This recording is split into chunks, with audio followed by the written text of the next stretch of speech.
น้องเตียงเป็นนางมาพี่นั่นละหันหน้ามาพี่นะสบายดีFCนะสบายดีวะนะสบายดี เฮ็ดหยังนี่นะเอาหยังล่ะบ่เอาหยังนี่เจ้าอย่าสู้อายหลายบ่ได้แฟนบ่ได้ผู้บ่าวเด้เอาบักยมบ่ได้ไปสอนปลามื้อนี้นี่เป็นหน้ามาเว้านำกันเป็นไผสิเป็นหลังนี่อ้ายเรือรอดิพี่น้องผู้นี้นะจักเฮ็ดได้จังบ่ให้เพิ่นอายนะเอ้าอย่าเข้าไปจะไปนั่งกับยายไปอยู่กับยายไป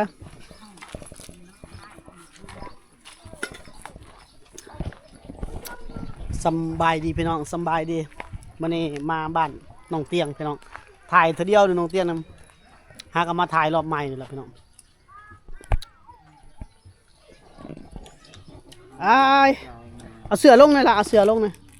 หมักย่มเลยนะผลใส่เนาะเอาลงเลยเสื้อหมักย่มเลยใช่ร้านบ่นังกันร้าน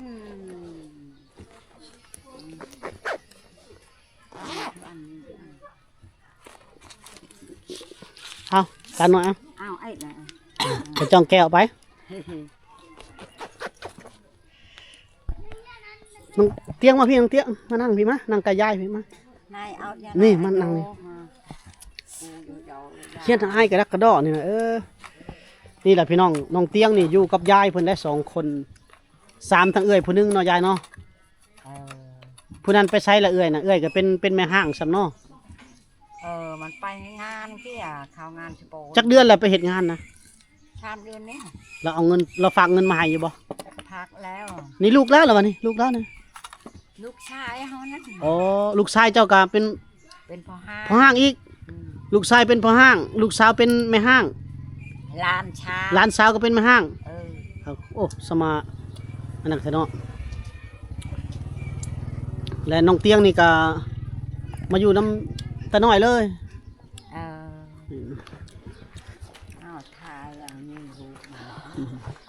เรียนอายหลายนี่มาพี่อายเห็นหมออายไปถ่ายเขาได้เงินซอยเรือน่ะเจ้ามีแต่อายตลอดเพิ่นเห็นบ่จอยไปแจกเครื่องให้เขาพี่น้องไปแจกเสื้อผ้าให้เขาแล้วเพิ่นน้อยใจเพิ่นบ่ได้นะพี่น้องแปลว่า FC เพิ่นน่ะบ่งให้ผู้นั้นให้ผู้นี้นะบ่จอยบ่เห็นให้เฮานะว่าเฮาเนาะว่าเจ้าบ่ได้เข้าคลิปจักเทื่อแล้ว FC บ่เห็นก็บ่ได้ต้องเข้าคลิปดูก็เว้าให้เป็นเป็น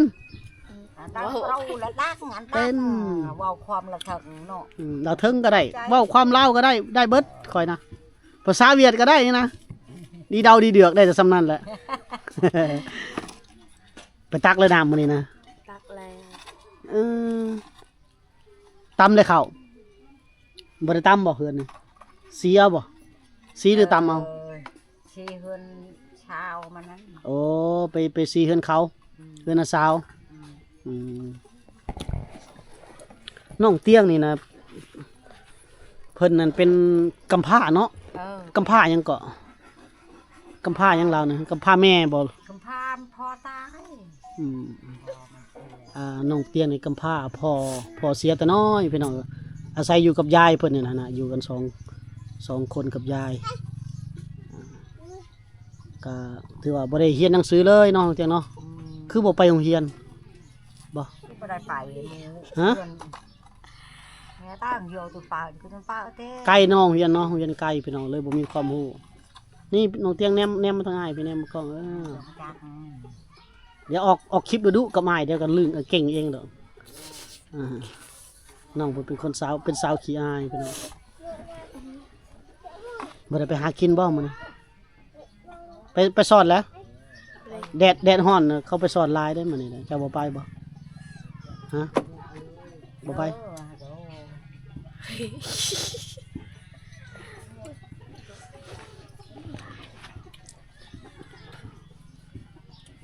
แนมกล้องนี่แหละถ่ายงามเลยจะนำว่าขี้ลายว้าวน้ำไอจอยดุเด้อ ว่าวน้ำรถอายจอยมาจะไซถามน่ะให้จอยไปทางใดมื้อนี้มีบ่อัน มีแต่หัวเพิ่น ta tới nó đưa cho bạc vô phụ nè น้องเตียงมีบ่โทรศัพท์ใช้ tao mi บ่มีโทรศัพท์ลิ้นนำเขาเลย ờ บ่น้องเตียงอันแนมมันทางพี่แล้วว่ามีก็ว่าบ่มีอย่ายิกคิ้วได้ mày มีบ่หรือบ่มี บ่มี บ่มีบ่มีแล้วไปรับจ้าง เคยบ่ไปรับจ้างรับจ้างอยู่ในเมืองนะบ่เคยไปบ่ bọc hơi bay cày ồ ta tao đâu nhắc là tao tôi bao cái là phải bao chúng ta tạo việc tao là dạ cái này là tao tao có đâu ทางพุ่นแซวแล้วทางพุ่นว้าวโลดสิบ่สิเป็นหยังก็ว้าวน้ำไม้จ้อยธรรมดานี่แหละนี่เฮือนเพิ่นพี่น้องเฮือนเพิ่นล่ะเฮือนยายเราเฮือนยายเราตอนที่ว่าผัวยายเพิ่นตาเพิ่นยังอยู่แล้วเพิ่นเฮ็ดไว้พี่น้องซึ่งปัจจุบันนี่อยู่ในเฮือนนี่ก็มีลูกของยายแล้วก็มีหลานของยายอีกผู้หนึงผู้นั้นก็เป็นแม่ห้าง ลูกของยายเพิ่นก็เป็นพ่อห้างหลานสาวก็เป็นแม่ห้าง แล้วก็นี่หลานสาวหลาอันนี้ก็พี่น้องถือว่าเฮือนเพิ่นนี่มีแต่ห้าง มีแต่พ่อห้างนั่งไม้เด้กระโตอายะเองก็เป็นแม่ไม้เนาะ ờ เอาเยอะถือว่าได้แนวขนาดกรรมพันธุ์เด้นี่เด้เพิ่นว่า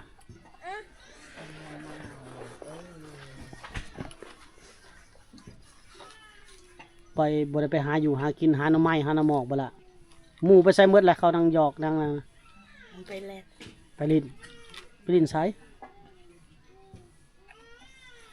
มีวงไปลินอยู่บ่แถวนี้กะบ่นี่สารสวิงคือ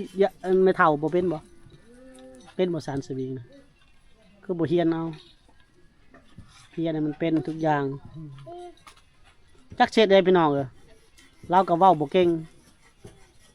พอเบิ่งนางคองนี่ก็เขาน้องคองนี่ก็เว้าบ่เป็นนี่เขาน้องผู้นี้อายกล้องซื่อๆผู้นี้เว้าลาวได้อยู่ไปดูอยู่บ่ไปตลาดในเมืองไปซื้อเครื่องซื้อของฮะ bao บ่ไป ไปยังบ่ไปบ่มีเงินว่าบ่มีเงินเลยเฮ็ดได้จังได้เงินซื้อนั่นซื้อนี่ซื้อเครื่องนุ่งนะเอามาได้ใส่บ่ได้ไปรับจ้างมานี่บ่ได้ไปหาเงินนี่หาเงินได้ใส่อยู่บ้านมานี่ไปเก็บยังมาขาย บ่ไปหา cái nhà mày thèm thì ao mày thèm ไปเก็บคือกันบ่ยามดอกแคมกะ nhà mặc bột น้องเตียงก็ไป mặc bột ยามมักบกกับพามักบกบ่ยายเพิ่นได้ตอบแทนพี่น้องเราก็เฮ็ดคือกัน thì mang cả hết cái căn là โอ้ ai đây thì khi không thưa ขายได้ซื้อทรงเสื้อเนาะเสื้อ ờ เสื้อผ้า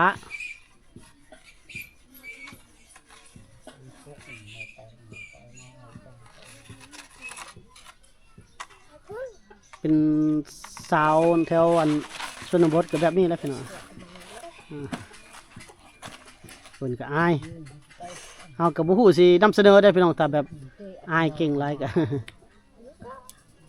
เอาคือปินข้างใส่ปินหน้ามาพี่ปินหน้ามา bác cứ ăn ย่านบ่จอยเด้พี่น้องไปย่านหยังเด้บ่จอยบ่ได้กินคนเด้ cày อืม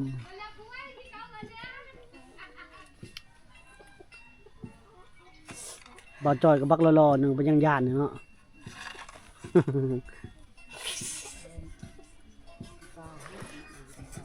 มาปินข้างมาปินหน้าเขามาหากันได้บ่เฮ้ยบัดนี้แม่งก็เต็กปบไปปบมาอีกเนาะ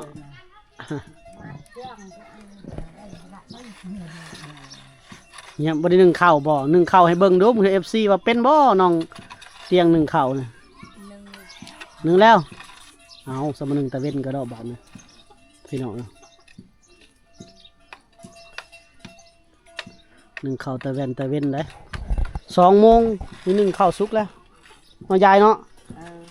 กินหยังยายมื้อแรงนี่นะ จะ กินอย่างกินมันไปหาหน่อไม้เห็นแหละ โอ้น้องเตียงไปหาหน่อไม้พี่น้องเตียงปีหน้ามาพี่บัดนี้มาหันมุมหันมันมืดโทษปีหน้า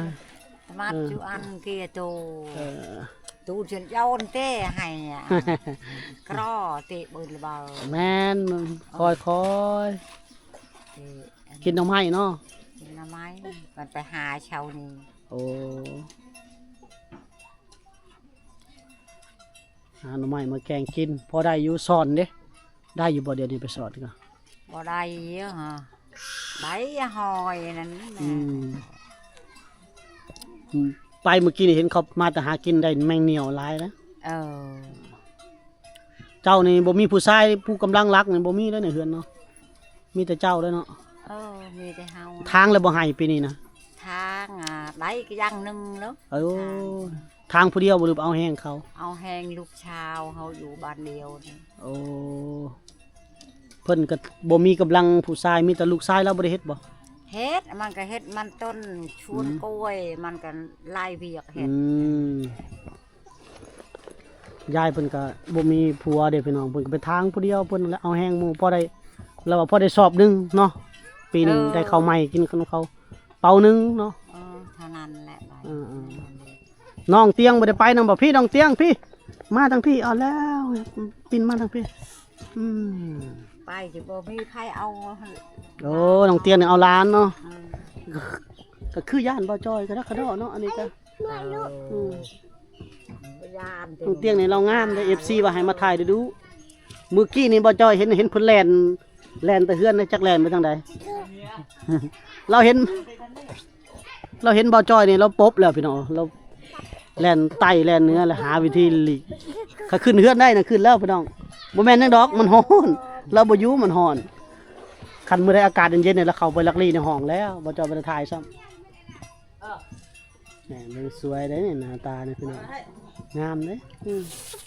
อ่า เอาเชือกน่ะถ่ายเปรี้ยวติ หน้าตาน่ะสวยแล้วการแต่งตัวยัง ตาปริยาได้เอ้ย ยังทันได้จักปีละยายน้องคนนี่เอาไปยุ่งเลยจักปีละเราเนี่ย ทุกรับลืมแล้ว เอ้ายายก็ลืมวันปีเกิดร้านแล้วบัดนี้เนาะ อายุมันเขาจดใบชนครัวนั่นน่ะ ยังมีบ่สมุนครัวเนาะ อยู่ไปเฮือนพบานเอาไว้อยู่เฮือน โอ้ เขาเฮาให้บอกมึง มาอีกน้องเตี้ยงหันเข้ากล้องนะประมาณ14-15นี่แหละเนาะจะไหนกามีผู้บ่าวแล้วนี่15มีผู้บ่าวมาล้มแล้วบ่บ่มีเนาะยังบ่ได้อันนั้นก็น่าจะปีหน้าพี่น้องปีหน้าปีฮื้อนี่ได้แล้วเนาะอย่าพาเอาผัวเด้อให้ไอ้จอยถ่ายดูหน้าตาน่ะดีแล้วหน้าตาน่ะพี่น้องสวยแล้วยังแต่ผิวพรรณเฮาไปบัวระบัดเอาสวยเลยนะยิ้มนะ ถ่ายลึกนะบ่เตะงานเนี่ยเตาตูนเตาได้อ้าว เป็นกำพร้ายายก็เป็นแม่ไม้เอื้อยก็เป็นแม่ห้าง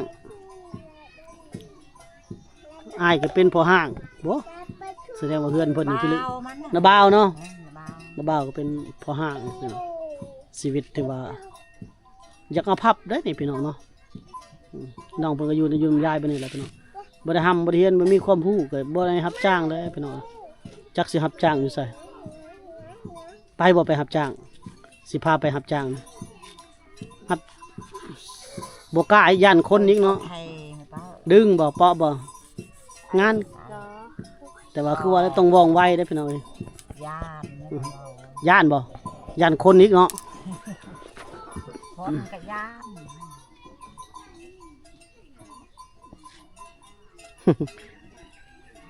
ย่านบ่คันไปลิ้นบุญได้ซะบ่ย่านบ่ บุญบ่ได้ไปจักจะไปกับไผบุญบ่ได้ไปได้เขาเนี่ย เด้อ มีหมู่พาไป มื้อแรงกินแกงหน่อไม้เนาะมื้อแรงเนาะข้าวได้สยายผู้ใดเอามาให้กินข้าวนะผู้ใดซื้อข้าวกินแต่ละเทื่อเงินซื้อข้าวกินนะ ที่บ่มี กูจะเอาข้าวมาใส่กินซะ กินข้าวก็ยังช ชีก็พอชอบนั่น โอ้กินข้าวเปลือกหั่นบ่เขาให้หั่นบ่ เออ อืมสี่กระสอบก็จะนั้นก็หมดแล้วเนาะเอาล่ะพี่น้องบ่จอยขอจบคลิปไว้สำนี้ก่อนเนาะอัปเดตน้องเตียงให้เบิ่งพี่น้องบ๊ายบาย FC เลยสบายดีวันยก2มือสบายดีงาม